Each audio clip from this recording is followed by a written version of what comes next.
艺术水阁好，搁将讲一站三国含你做参考。解说，解文说理。好朋友，新年头旧年尾，咱来讲东吴建安15年新春，老毕将伊新娶的夫人孙尚香两个娶来，甲随行500名的军师阁赵子龙、赵将军已经逃走来到江边。啊，老毕淡仔探头探耳，想讲孙权的大军已经追到位啊呢。到底诸葛亮、孔明先生讲要派船来接应有啊无？敢若骹手肉落带啦。结果赵云看到主公，才够紧张，紧甲安搭。讲主公，在我咧看孔明先生若对着周瑜、周道督因两个头壳吼，那孔明对伊是出击食甲大底，你免烦恼。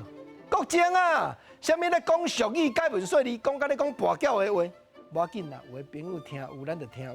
听无免声想解说，出击食甲大底，就是讲每一顿拢甲食，总管通家就对啊。18顿要甲食够够，意思讲孔明的头壳比较周瑜绝对有够好的。啊，话就讲袂歹咧，确实24只舰船已经到位啊。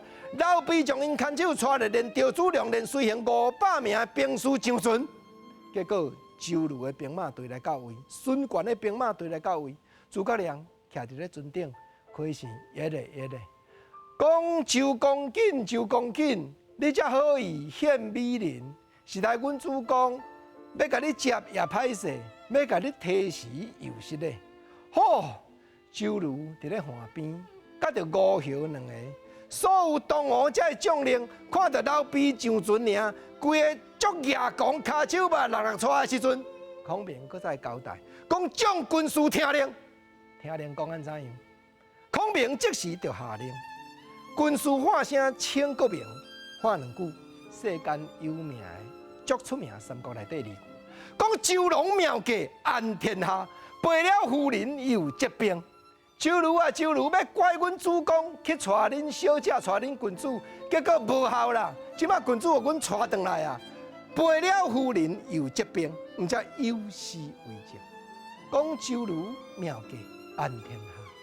盖世英名军事家，对战孔明接兵马，人外有人无情差。解文说理，台湾话讲三国，讲这站老毕过东吴，你若感觉有精彩，扑啊声甲国情啊鼓励一下，感谢你。